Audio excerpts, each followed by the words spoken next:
Okay, so today we're going to talk about Daniel and the lion's den, I think with the perspective of Psalm 91.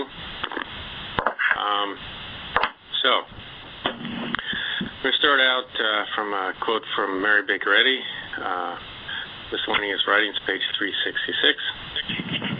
The scriptures give the keynote of Christian Science from Genesis to Revelation, and this is the prolonged tone. For the Lord, He is God, and there is none beside Him. Thank you.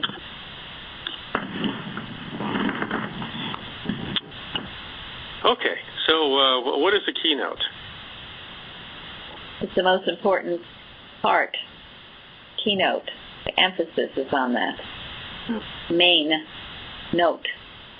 Is that like the primary note in the whole scale?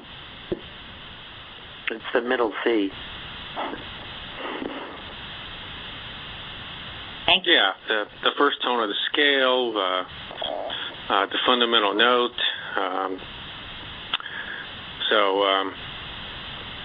So if you didn't have that note, all of the other notes would sound out of place, right?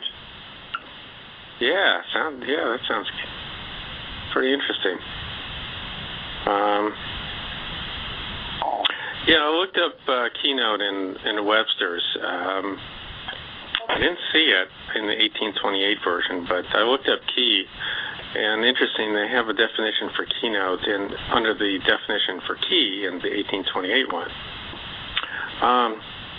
It says in music, the keynote is the fundamental note or tone to which the whole piece is accommodated.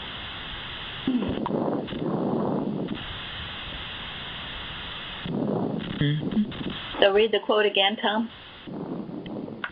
In music, the key, what do you mean? No, I mean the quote from Mrs. Eddy. Yeah. Okay. The scriptures give the keynote of Christian Science from Genesis to Revelation, and this is the prolonged tone. For the Lord He is God, and there is none beside Him. Okay, thank you. So what do you think she meant by Genesis to Revelation?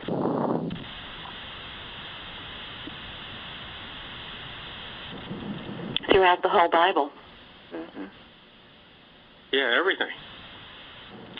What about the prolonged tone? What do you think she meant by prolonged?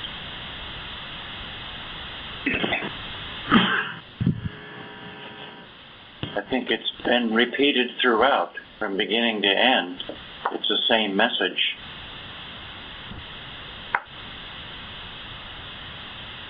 Yeah. The one fundamental and enduring fact.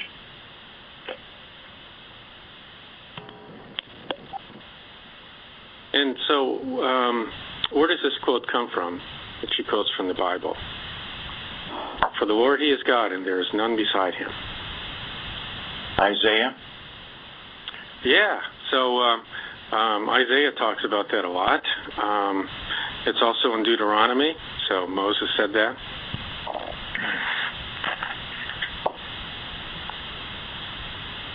Any other thoughts on our headlining quote from Mary Baker Eddy? Well, it goes with the living God, which I really discovered in this whole study.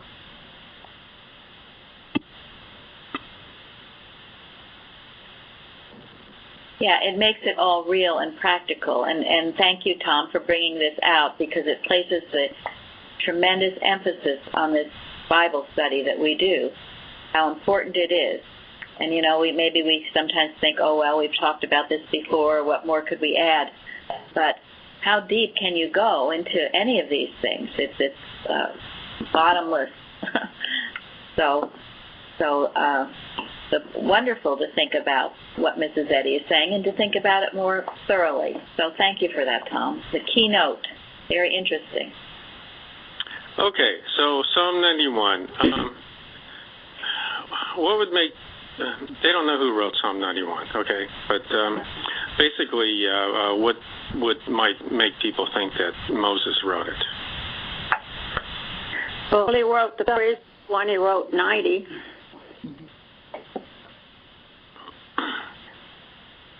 Well, and, I guess according to Jewish tradition, some thought that if a psalm was written by someone, then all the following songs were written by the same person. Until you came to a psalm that was written by someone else. Also, I read that if a similar phrase is in another place in the Bible, like Deuteronomy 7:7 is similar words to part of Psalm 91, that sometimes indicates, or sometimes people think that the same person wrote that one. Good, thank you. I found another point that somebody wrote that the words in it, the stuff he talks about, was stuff we know happened to Moses, the plagues in the wilderness. And think about going through the wilderness. When I read it, I kind of go, oh, it's just like a nice big clean sandbox. But it wasn't. It was full of animals and bugs and not enough to eat. I just got to thinking, for them to want to go back to slavery, it must have been pretty bad. So that was another reason for thinking that Moses wrote it. No, thank you. So for Psalm 91, the questions, there's probably a lot that you can dig into in 91, in a lot of different directions you could go. But the questions that I've presented here are focused on habitation with God or dwelling with God.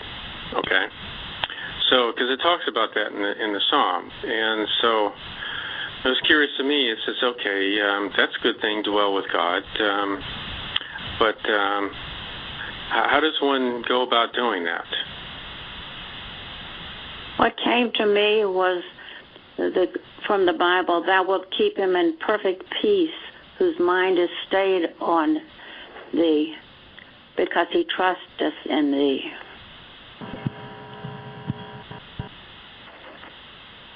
So keeping your mind stayed on God? Yes. Praying without ceasing. Yes. I looked up 91st Psalm in Mrs. Eddy's work, and I had read this to you recently, but I'll read it again, where she says she's talking, you remember, she was talking about all these great old clergymen she knew in her youth and how they shaped her life because they lived the truth. They lived what they read. It was in their hearts.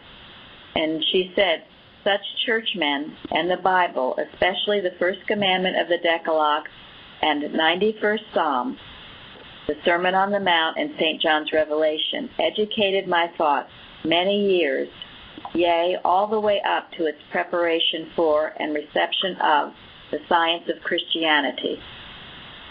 So, to me, that, again, it emphasizes the importance of this 91st Psalm. If this is what helped educate her up to the way where she was able to receive the science from God, the importance of this psalm, to live with it, to think about it. And I know I've told the people that I work with to memorize it. Why not? It should be part of you. So, and certainly that dwelling, in the Amplified Version it says, to remain stable and fixed under the shadow of the Almighty, whose power no foe can withstand. Stable and fixed, not jumping all over the place, but with a calm, quiet confidence in God, as Fairley said, focusing, keeping your thought fixed on Him, communing with Him all the time, not just occasionally, but all the time. This is what makes our God real. Anybody else? How about you, Betty? Well, Fairley she actually took the thought that I had first thought was about whose mind is stayed on thee, on God, was the first thing that came to mind. And I'm very glad that she actually got the whole quote.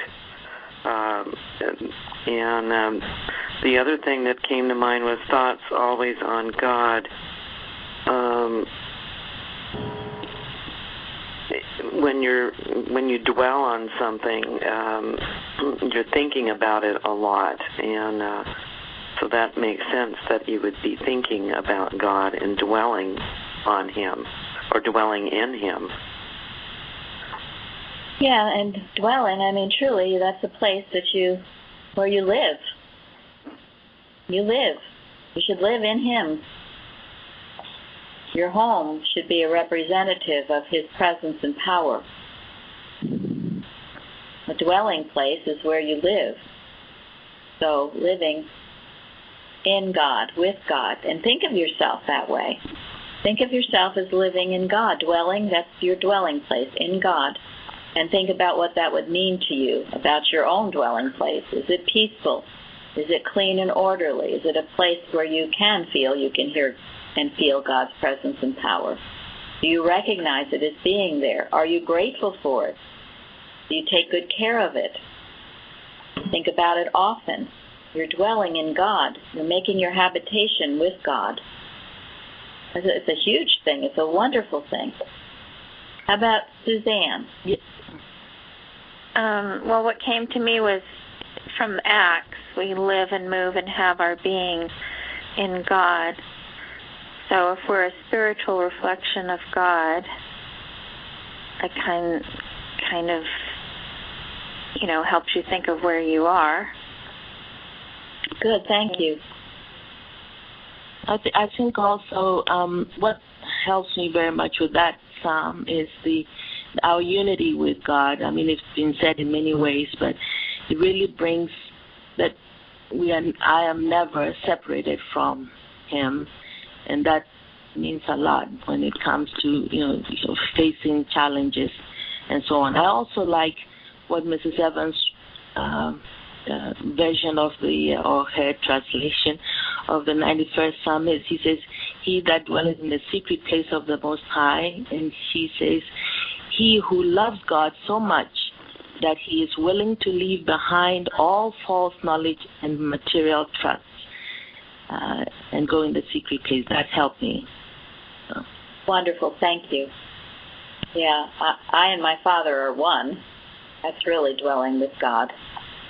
And that's leaving behind the old man and all the personal sense that goes with it, being willing to represent, be His likeness, be at one with Him. And I found we are the temple of God, and God's Spirit dwells in us. And to me that meant that we need to reflect the Spirit with the heart of the Spirit. Thank you. Yeah, that thought of being the temple of the living God is really dwelling in Him. I thought also about, your home, your place that you dwell. One of the things it represents is security. And, of course, we know that there is no security at all without God. So for those that feel comfortable being in God's presence, feel secure, feeling that He is indeed nearby, then you know that this idea of dwelling in that secret place with Him is a natural impulse, a natural thing for God's man to do. Thank you. Anybody else? I kind of picked up the word obedience and living into obedience with God, into His commands. Good. You certainly can't. Yeah, you certainly can't dwell with Him unless you're obedient to Him. That's for sure. Yeah, this isn't waving a magic wand and suddenly you're dwelling it with God. Go ahead. I was thinking about the way that I lived my life before coming here, and also a lot of people that I knew. We sort of gathered things together that we liked and put them in our home, and then afterwards gave just a little thought to God. But if something went wrong, be like, God, why? And now it seems so incredibly foolish to be that way, but I just didn't see it back then. So. Good point. Thank you. I don't know about if I've taken a wrong path here, but you talked about on the forum to work with fear thou not, for I am with thee, and I kind of got it mixed into the 91st Psalm, dwelling in the secret place. And so I thought, if I'm living in God, I'm always living in God. No matter where I go, I'm living in God. And so that's living in the one mind. I should always be seeing harmony and experiencing harmony. And then whenever I go out, well, I do get tossed about because it's kind of crazy out there. So. Well, and you see, that's where you have to realize you're still dwelling in God, and so is everyone else, in truth. That's the absolute. You know, we've talked about when you travel that you're not in the plane, but the plane is in you. By that, everything is in your consciousness. That's where the dominion is. The kingdom of heaven is within you. So you've got to recognize and claim that and know, just as Jesus did on the ship when there was a storm, he wasn't tossed about. He knew that he dwelt in God, and he stilled the storm. He healed it for himself and for everyone else. So, yeah, this dwelling in God doesn't mean you hide in your closet, and that's where you dwell in God. It means you take it wherever you go, and you heal by your very presence being there. Well, this sounds a lot like place. You know, I mean, if you think of your physical house, you know, you live in your house, and of course you take care of it, but then you'll leave your house and go to work or go to school or something. But if you're dwelling with God, then and all the things that people have been saying, you know, so you're always dwelling with God. So you can't really leave God's house. You're always in the right place. Good, thank you. And you know, if you know that your own home, your physical dwelling place is the very presence and power of God, then it's always in God's hands. It can't be, you know, bursting pipes and people breaking into it or other calamities. This is the right sense of your home. The very presence and power of God. It's held in God's love. But in order to know that, you must be living it. As Linda said, you must be in obedience to the commandments, and also there are commands in this psalm too. As Lawrence said. I guess you're segueing into our next question, talking about commands. Okay, go ahead. Obedience. A couple of people have brought that up, but yep. So, what are our obligations for dwelling with God? Do we have any? Well, yes, you have to leave behind the false knowledge, because that doesn't go at all with the consciousness of God, the harmony that comes. I think if we, if we reflect, our experiences is a reflection of our consciousness or where we are at in thought, then we better, make it clean, calm, orderly, and all, like Mary stated before. It's a consciousness thing that will show, but it's the obedience of maintaining a calm, sound mind. If we say we are dwelling with God. Thank you. Who else was speaking? Well, I was thinking that it's to obey and praise God. And I read in Matthew Henry, he said there are three things that man must do is must know God's name, first of all. And I was thinking, Mrs. Eddy gave us these wonderful 7 synonyms to know God. And then number 2, Matthew Henry said, set their love upon God only, never to a rival. And number 3, pray and have constant correspondence with God. Thank you. I saw that too, and that's taken, of course, from the 91st Psalm. God says that in the Another word that it came to mind when I was reading that question was about trusting God and putting your trust in God along with the obeying. The word trust comes up quite a bit, I think, in that psalm. Thank you. Certainly does. Also, think you also have to do with constant knowledge of it, which can also be reflected on our daily lives, because you cannot dwell with God today and tomorrow you dwell with something else, or dwell with God in the morning or in the Sunday school or Bible study. When you leave the room, you dwell with something else. And also, dwelling with God also, we have to be reflected through our daily life. The words that come out of our mouth, the thinking that we have, and it has to be done constantly. Thank you.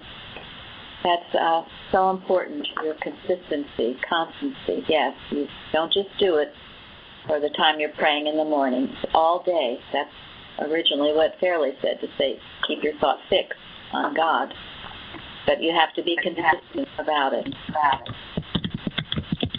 Mary, it's Elsie. Yes. We're getting an echo. Ooh. Do you have your computer on? Turn it down. Go ahead. I don't have it on.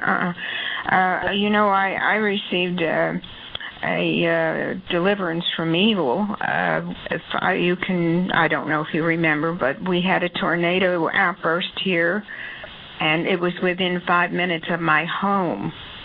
And this is what I stuck with, was the 91st Psalm. In particular, he shall cover thee with his feathers, and under his wings shalt thou dwell.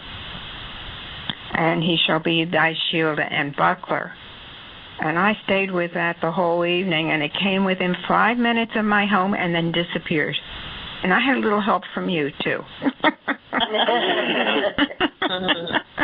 great. Thank you so much, Elsie. That's the living it. And, of course, we all were staying here, too, where this blizzard that's supposed to be the worst blizzard we've ever had was headed our way, and it went 50 miles east. And Sharon was telling me this morning, and I know Linda has said in Shardy in Pennsylvania too, even the weather forecasters said they just shaking their heads. They don't know what happened. So we're all praying and working, and so it is. We do this work, and we keep our dwelling peaceful and right.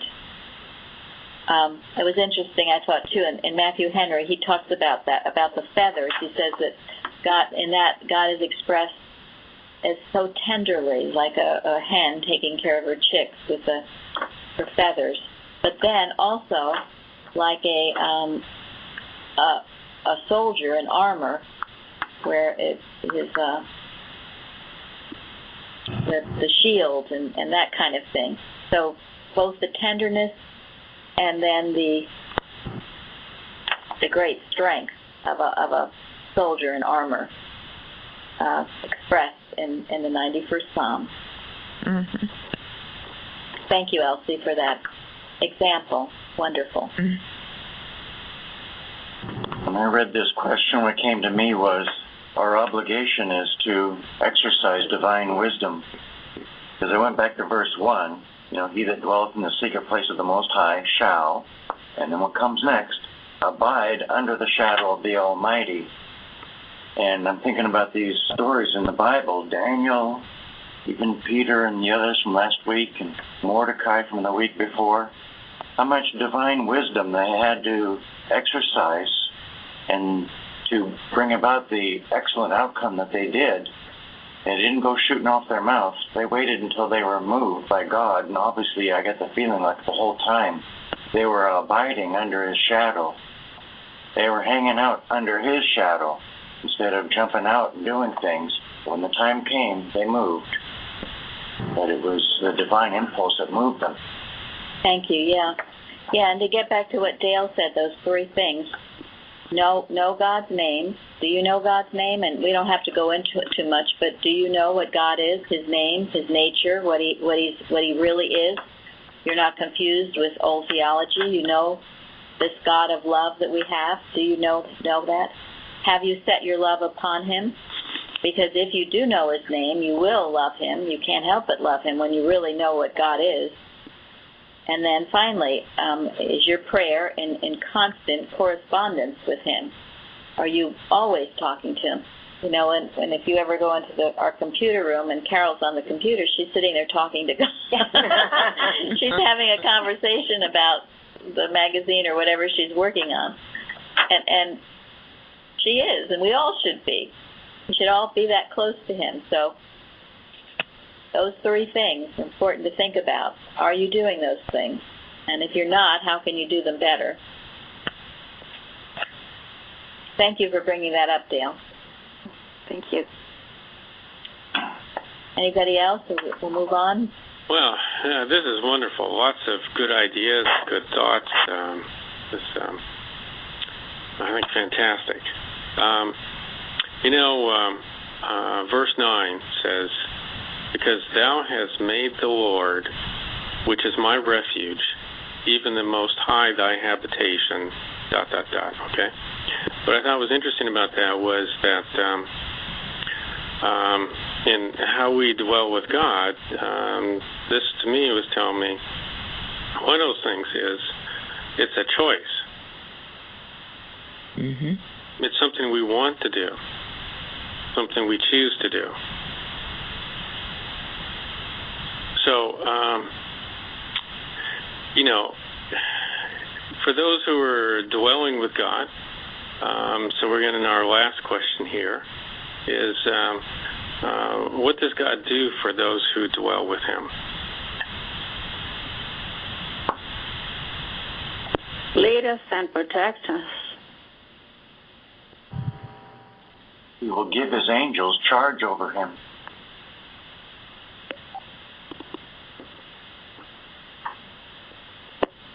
No plague shall come nigh thy dwelling.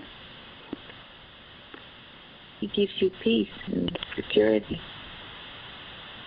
The only security there is.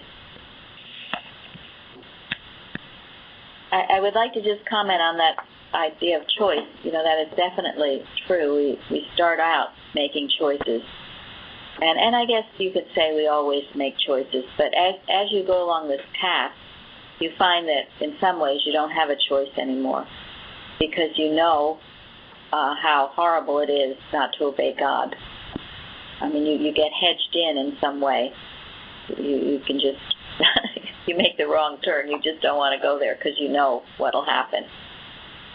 The sense of consecration does deepen within you. At least it should if you're applying it properly. So first, you do make choices. You have to make choices. Are you going to do this or not? But then as you go along the path, it's really your choices get less and less. I mean, if you've got an ounce of intelligence. Yeah, well, it gets back to the covenant. Yes. God's made a promise to you. You made a promise to God. Now you've made a commitment. Yes. Stick to our commitments, and that's what you're talking about. Once we've made that commitment. Thank you. But quite frankly, as Mary says, the question became for me, what do I go back to? What other choice is there? As challenging as times were, there was really no other choice. I had to go forward with what I've come to know. Thank you. And as Christian scientists, we have a divine obligation. We do, and that divine obligation is to give back what we have received. As we've said many times, this is not a selfish science. You cannot just do it on your own without giving it back. It'll end up where it doesn't work anymore because it's not selfish. It's been meant to share. And all the experiences you have had are unique, and therefore you are important to God as his spokesman, so to speak, to tell of what you've come out of, your testimony, No one else can give it. And that testimony will be just the one that will help someone else, as we have so beautifully heard on our Wednesday night meetings. Thank you.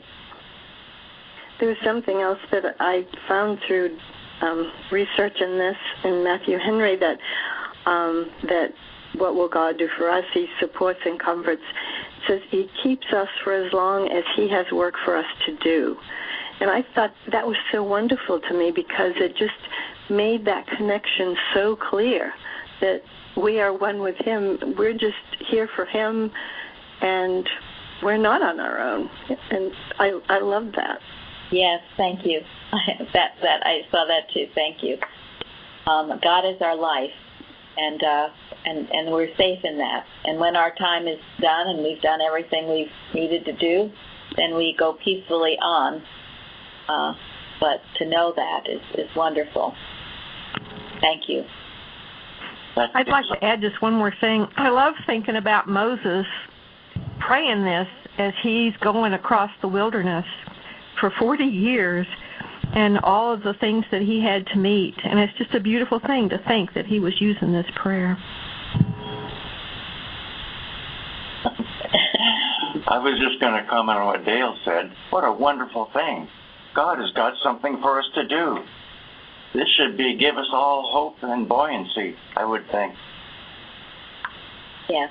But, that reminds me, isn't it in our watch, or, we don't use Christian Science because we want pleasantness in our life. So you're describing Moses, I'm thinking, how pleasant is that? Oh. Right. Very unpleasant, and as Gary's testimony spoke about the path of flowers. And I have to say, I think probably that is why I first came to science, thinking it was this path of flowers. But it isn't. You have your problems, but you work it through with God, with your knowledge of science, your understanding, I should say, and you come out a victor, not a vanquished, but a victor. You've grown. So it's wonderful. Okay, so maybe we'll move on to Daniel. And the way I was looking at this is, this is kind of like Psalm 91 in action. Thank you. So, first question, just sort of historical, but before we actually get started, what kingdom did Darius the Median take over? Babylon. Yeah, why do you think I'm asking that question?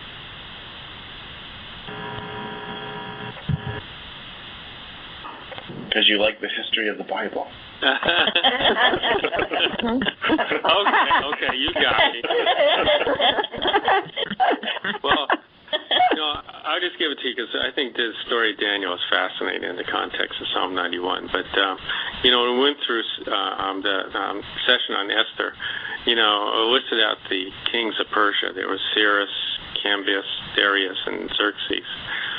So, just because you see Darius, the name in Daniel, doesn't mean that that's the same Darius that we were talking about during Esther. And how do we sort of know that is because in Daniel it talks about the last king of Babylon. So this would be the next king after the last king of Babylon. Well, that was Cyrus the Great. And then it doesn't say Darius was the king of Persia, but he was the king of Babylon, and Persia was made up of many nations. So just to put that in context, okay? Anybody's thinking that Darius here and Darius there is probably the same person, they're probably not. So where is this story chronologically in relevance to the Esther story? Well, it's would be happening probably when Cyrus the Great was king of Persia, because he's the one that conquered Babylon, and he's the one that made the decree that the Jews could return. Yeah, and I read where they were contemporaries, Darius and Cyrus, so maybe similar times.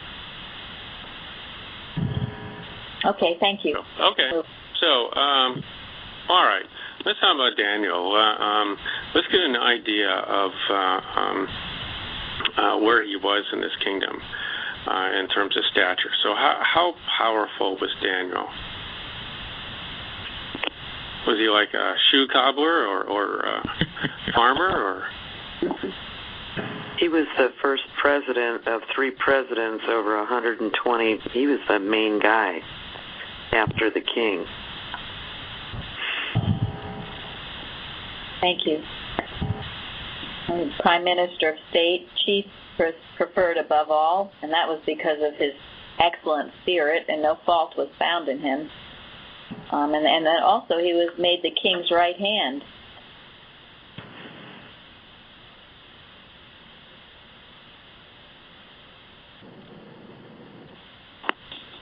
Anybody else? Nebuchadnezzar had the father king before had made him master of all the magicians, astrologers, Chaldeans, and soothsayers. That's what the queen told the king in telling him that that's who he should call on. Okay, thank you both. So Daniel was a pretty powerful person. How strong was the opposition against him?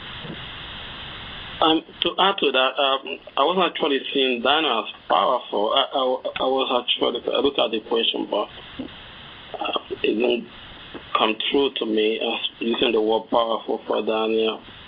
That's like applying everything to Daniel instead of to God. I would rather think Daniel is like in the same position as Joseph in the Bible, if you remember the story of Joseph. Both men have divine wisdom given to them by God, and they use those wisdom for the good work. They never actually put any of their work, any credit to themselves. And I don't think it would be wise to put that credit to Daniel, but to put it to God, because it was God who was actually in charge of their life. So I would prefer using divine wisdom when we address Daniel, the same way we use for Joseph instead of powerful. Jesus himself actually did never call himself a powerful man. Even all that he did, he once said, "No man is good but God." Meaning he tried to stop people from giving him, because a lot of people actually tried to give him all the glory. So he pushed away from that and make sure that everybody was giving that glory to God and never see him as God, but as an instrument. So. Yeah, and that's certainly true. And I think Tom's point was just to show that he was not, as he said, a shoe cobbler. He had risen because of his obedience to God to what was considered a powerful office. But that's excellent, though. No, we use powerful so excellent because of today. I mean, how do you think Daniel thought of himself? But see, if we think Psalm 91 and Daniel's actions, do we really think Daniel thought that he was some special, very powerful, authoritarian person? No, he never thought so. No, he couldn't have. No, he couldn't. He absolutely could not have. I just think back of the other story where there was this threat, and Daniel went to his 3 friends and said, "Please pray for us." And the 4 of them prayed, and then Daniel got the interpretation of the dream. And at that time, it was either interpret the dream or off with your head. I mean, that was a serious threat. So it goes to show... Yeah, the utmost importance of the humility. Yes. Because if he had lost the humility, he would have been eaten by the lions. He absolutely knew it was God and nothing but God, yes. And certainly he did not think of himself as powerful in any way. If he had, it would have been his death.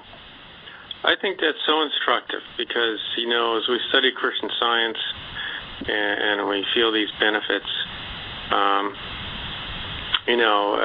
it's easy for us to sort of let this get to our heads. And it doesn't seem like that Daniel let that happen to himself, you know. He must have been a very, very humble person. Excellent point, Tom. Excellent. How dangerous is it for us to be reading and studying all these years, and at the end of it thinking, yeah, I know something. Boy, how dangerous is that admission? Yeah, it's certainly the quality of every great, really truly great person, certainly Mrs. Eddy and Christ Jesus and all these prophets we've read about, was their supreme humility. And if any of them ever lost it, we've seen examples of that, they didn't end up too well. And we have seen examples of that in the Bible. I thought there was a great contrast between Daniel and the other presidents and princes and so forth, where Daniel was set as a ruler because of his wisdom and unselfish care of the kingdom that he was given to run, opposed to these other people who were interested in being very powerful, etc., in a very selfish way of running the kingdom. Yes. He had an excellent spirit, no fault found in him. It was the Christ in him. Thank you, Betty. It sounds very familiar. And he also, when he answered the king who was offering him gifts, clothing scarlet and a chain of gold, he said, "Let thy gifts be to thyself and give thy rewards to another, yet I will read the writing unto the king." He wanted no part of material gifts or homage to be paid to him. I said thank you very much. Yeah, that is so apropos for today. That's what I meant when I said it sounds familiar. I mean, the explanation that was just made, the selfishness of being in high office and thinking about what I can do for myself and what legacy I can leave and et cetera. It's just brings this all home. Thank you. And then, of course, he pointed out how the king's father, Daniel had to point out in interpreting, he had to point out to this king how his father had done wrong and had not been humble and had been deposed from his throne because of the way he lived. And he then goes on to say, "But O Belshazzar, hast not humbled thine heart, you have not humbled your heart." And that was precedent to telling him the bad news. Thanks, Barely. And I also think it's interesting because the king himself, King Darius, right? He also recognizes the power that was operating through Daniel, because he never actually told Daniel when Daniel was being cast into the lion's den that, "I know, Daniel, you will save yourself because you have so much power, or you are so powerful. I know you will save yourself." But he said, "I know thy God whom thou serve continually will deliver you." He wasn't actually seeing Daniel as a person. I think the king was able to see past Daniel, seeing that divine power behind Daniel's wisdom that made him to appoint Daniel in the first place. Yes, thank you. That's wonderful. Thank you. He recognized it too. It was unmistakable. Then he came the next morning because he couldn't sleep. He ran down. Then he asked, "Did your God?" And he wasn't even asking, what happened to you? That he was, "Did your God whom thou serve continually able to save you?"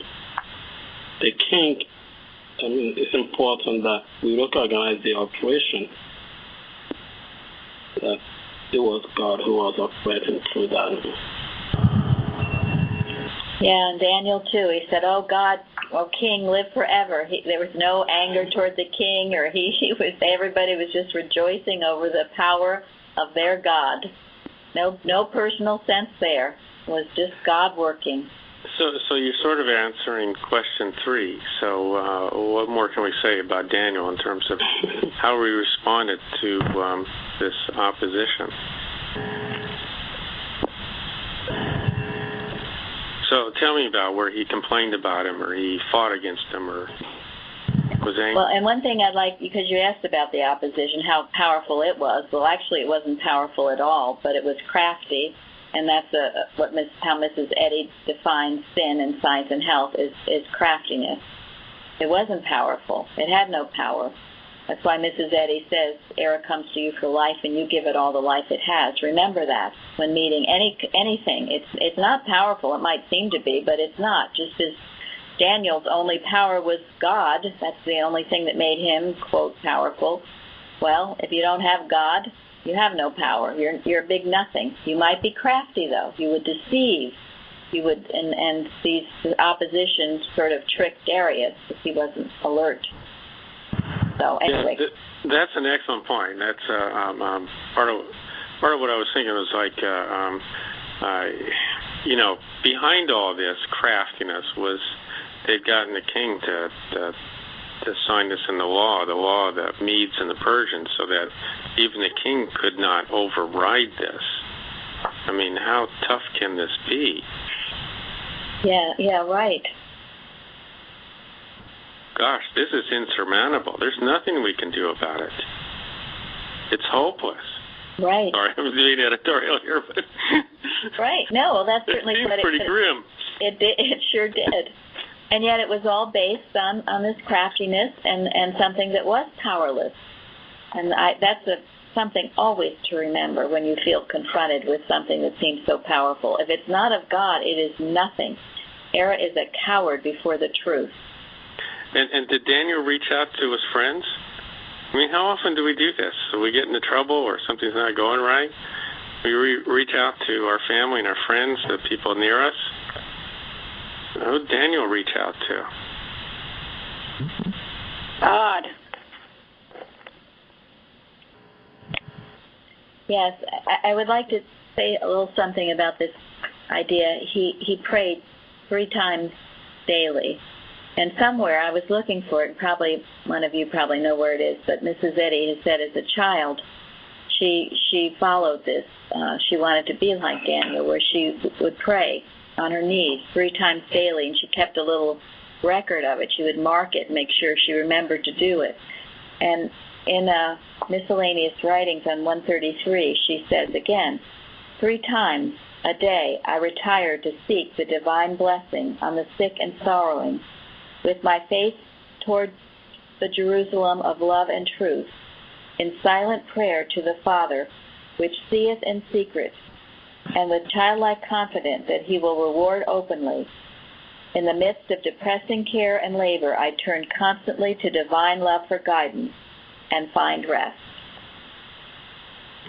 I just thought that was so beautiful and based on Daniel. And it's perhaps a good thing to think of for ourselves. Do we pray? I mean, we can pray without ceasing, but these 3 times a day, just to remind ourselves to turn to God. And she said, in the middle of all the worst work and trouble and burdens, she would find her comfort and rest in doing this. Wonderful, wonderful thing to think about. That she had adopted this as an early child, and that was how Daniel responded to his opposition. He kept right on doing what he always did, undisturbed amid the jarring testimony of the senses, as Mrs. Eddy says. And by the open window. Yes. Anybody else? Let's see. How about Suzanne?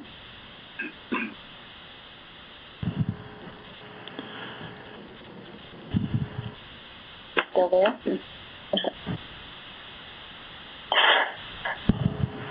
You're talking. We can't hear you. Oh, I don't really have anything to add. Okay. I thought it was interesting that he did not put his obedience to the king or the fear of the lions above God.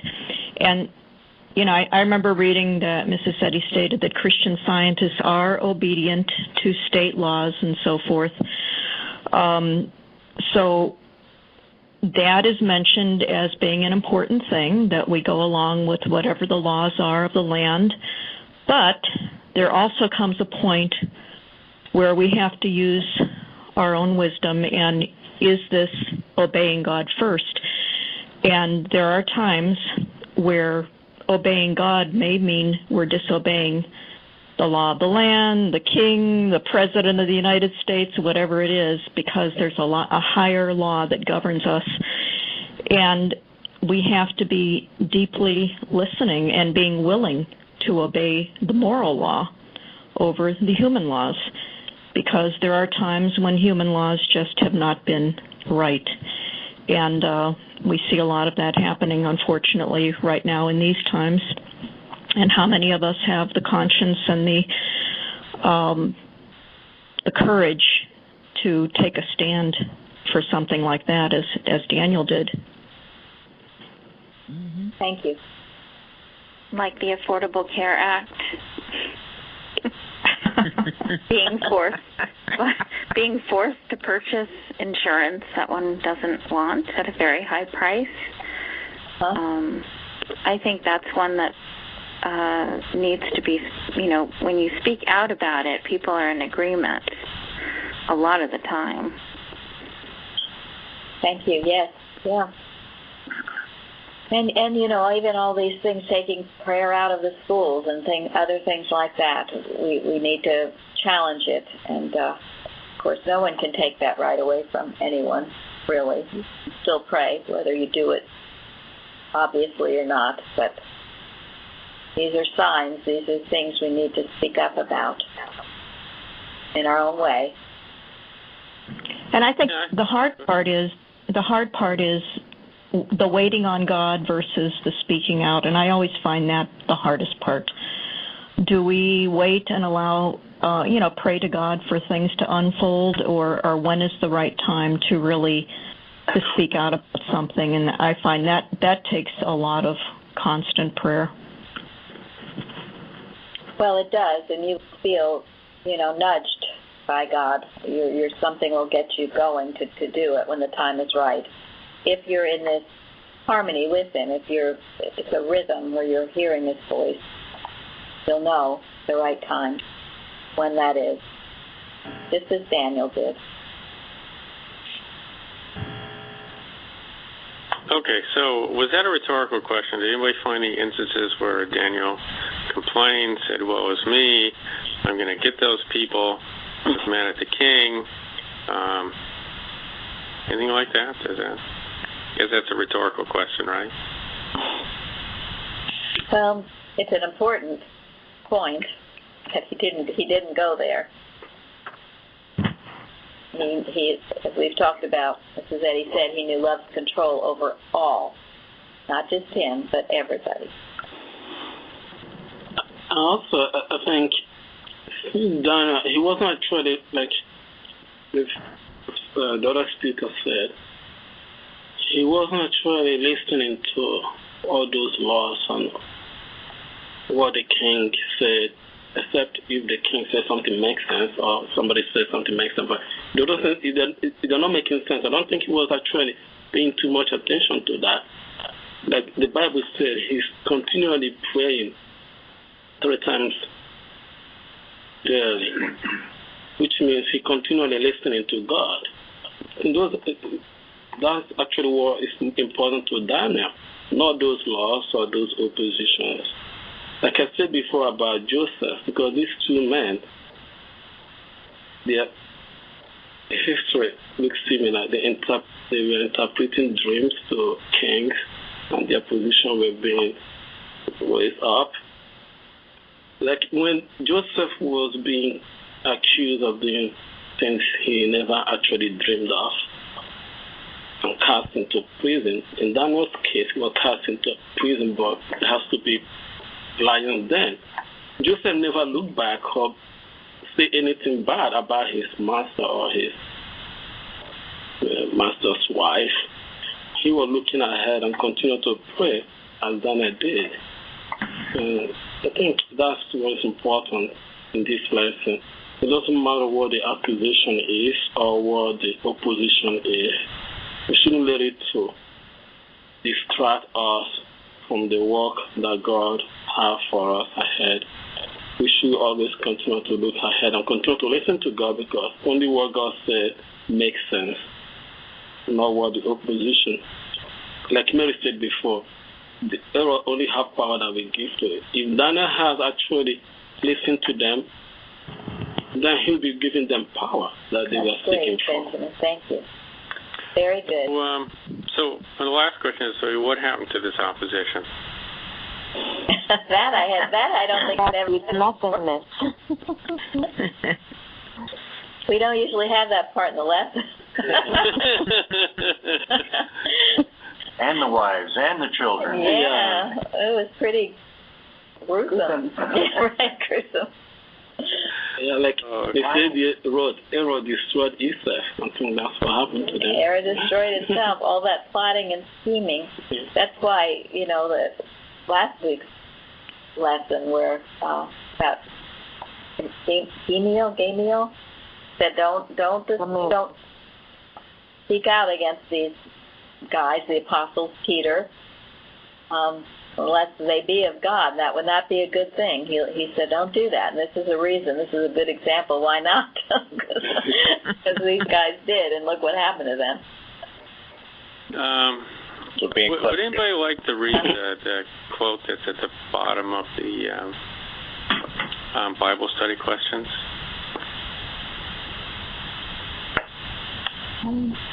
The last one? Yes. Let's see. Who's there? Florence, are you still there? Yes, I am. You want to read the last quote? Let's see. Let me get it up here right now. Is that the blessed shall thou be? Is that the one? Yes, please. Thank you. Okay. Blessed shalt thou be when thou comest in, and blessed shalt thou be when thou goest out. The Lord shall cause thine enemies that rise up against thee to be smitten before thy face. They shall come out against thee one way, and flee before thee 7 ways. Deuteronomy 28, 6 and 7. Mm-hmm. Thank you. That was my thought on the opposition. Blessed shalt thou be wherever you are.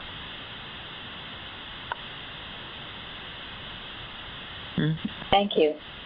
And the error will go back in acceleration to destroy itself. Yes, it will. Very good. Well, that was a wonderful class, Tom, and a good thought about the 91st Psalm and Daniel. Good way to think about it. We can't think about these things too often, because they're so wonderful. As we've read how Mrs. Eddy did, and look where it brought her. So I'm grateful for these times together. Thank you all for wonderful contributions. Thank you. Thank you. Thank you. Thank you very much. Thank you. Thank you so much.